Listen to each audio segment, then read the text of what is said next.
No siemanko. Wspomniałem Wam wcześniej, że powodzenie startupu zależy nie tylko od problemu, ale też od okazji. Te okazje mogą się przejawiać na wiele sposobów. Tak, mogą one oczywiście wynikać z progresu technologicznego. AI otworzyło nam setki drzwi, które jeszcze 3 lata temu były zamknięte. Ale musimy też przyznać sobie szczerze, że większość dotychczasowych projektów AI to bardziej FOMO niż realna okazja. Ale może to być również okazja wynikająca z przeprowadzonych badań. I ten typ okazji jest w Polsce bardzo mocno zaniedbywany, a know-how wypracowany na rodzimych uczelniach zbyt często jest patentowany za oceanem.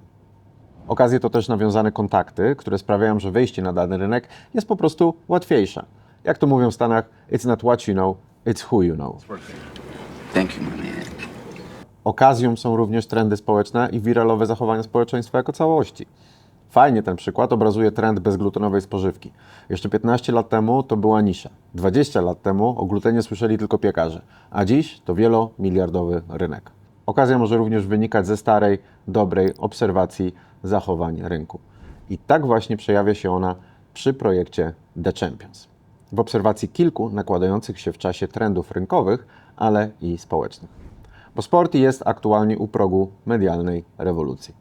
Content sportowy przynosi się mocno w sferę digital. Oglądalność shortów sportowych na YouTubie bije na głowę tradycyjne TV. Netflix i inne platformy streamingowe walczą o prawa do transmisji wydarzeń, a sportowe dokumenty biją rekordy popularności. Sport przenosi się z ekranu telewizora na telefon. Dodatkowo ogólnie jako społeczeństwo staramy się być bardziej usportowieni. Coraz częściej uprawiamy sport po prostu. Na koniec uważam, iż sport, z wyłączeniem FIFA, jest jednym z ostatnich bastionów dobra na świecie. Więc po prostu warto go promować jak najszerzej. No ale to tylko jedna strona medalu, bo dodajmy jeszcze do tego niepewną sytuację polityczną w USA i początki europejskiego oświecenia odnośnie uzależnienia od amerykańskiego softu oraz rozmów na najwyższych szczeblach o tym, iż social media stało się powoli infrastrukturą krytyczną. Wszystko to sprawia, że z dużą dozą pewności stwierdzam, iż obszar SportsTech to jeden z nielicznych błękitnych oceanów. Ale jak to sprawdzić? Polecam obliczyć tam, sam, som. Zobacz sam, jak się skaczą tam i siam. Co to jest? Pozwólcie, że wyjaśnię na przykładzie naszej platformy. TAM, czyli Total Addressable Market, to cały możliwy rynek dla Twojego produktu. This is my kind of place. Pomyśl, co by było, gdybyś miał 100% udziałów w rynku i nieograniczone zasoby. Ile byś wtedy zarobił?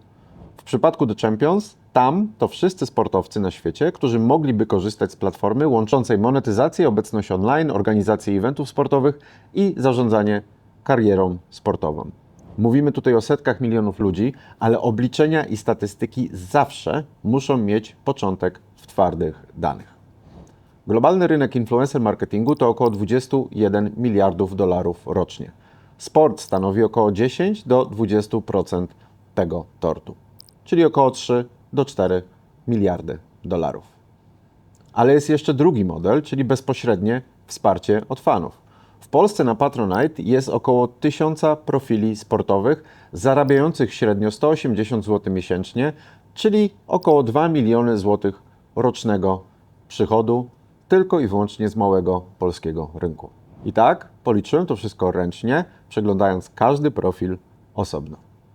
Polska to mniej więcej 0,5% światowej populacji i skalując to globalnie wychodzi kolejne 400 do 500 milionów dolarów. Ok, przyznaję, nie jest to idealne obliczenie, ale też nie jest ono totalnie odklejone.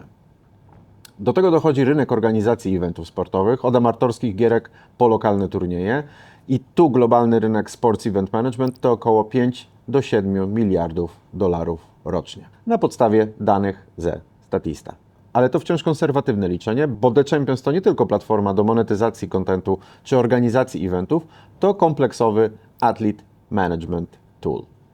A globalny rynek sponsoringu sportowego to 70 miliardów dolarów rocznie.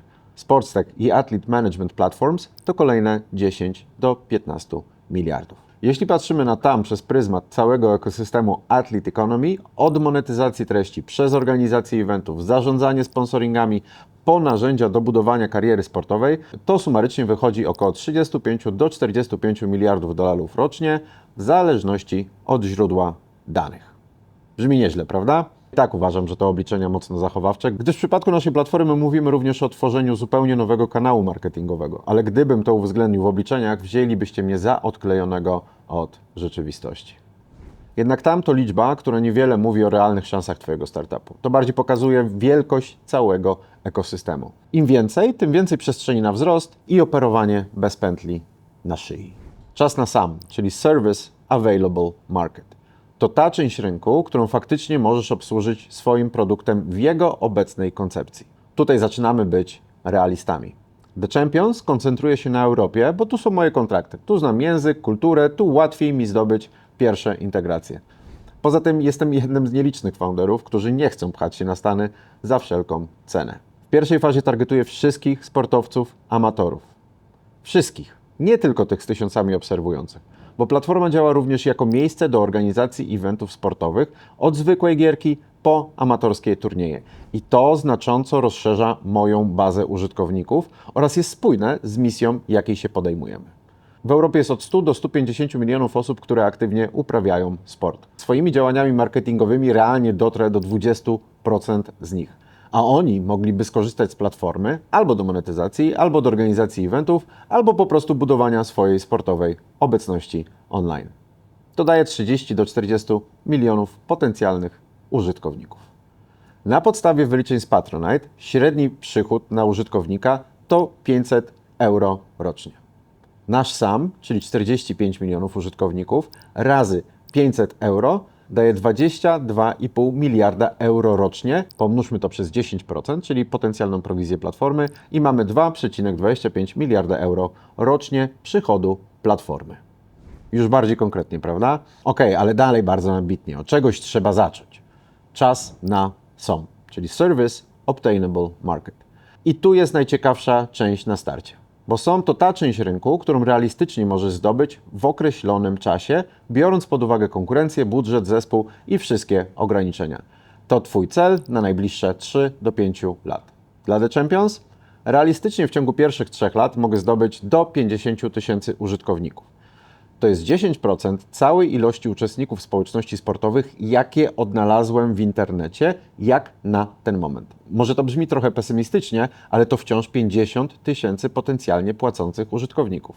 Czyli 50 tysięcy użytkowników razy 500 euro, razy 10%, 2,5 miliona euro rocznego przychodu.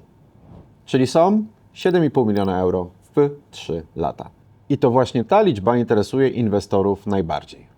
Bo to pokazuje, czy Twój startup ma sens biznesowy, czy jesteś realistą i czy rozumiesz swoje ograniczenia. Dlaczego to jest ważne? Po pierwsze, już jak mówiłem, inwestorzy patrzą na SOM. Jeśli Twój SOM to 500 tysięcy euro rocznie po 5 latach, no cóż, nie jest to potencjał na jednorożca. To może być dobry biznes, ale VC się nie zainteresuje. Po drugie, tam sam SOM zmusza Cię do myślenia realistycznie. Ile naprawdę możesz zarobić? Kto jest Twoją konkurencją? Jakie masz ograniczenia? Podsumowując, tam określaj, jak wielki jest ocean. Sam, w której części oceanu pływasz. SOM, ile rybek realistycznie złowisz. I dokładnie to zestawienie pokazujesz inwestorom, zespołowi i sobie. Te cyfry pokazują Ci, czy warto poświęcić czas na zdobywanie tego rynku. Wait a minute. There's no reason to get ugly. There's just a misunderstanding. Bo jeśli Twój SOM nie wystarczy, żeby zbudować sensowny biznes, to może czas przemyśleć model, albo rynek, albo cały pomysł. Byle świadomie, byle do przodu, a w sumie w górę. Piona.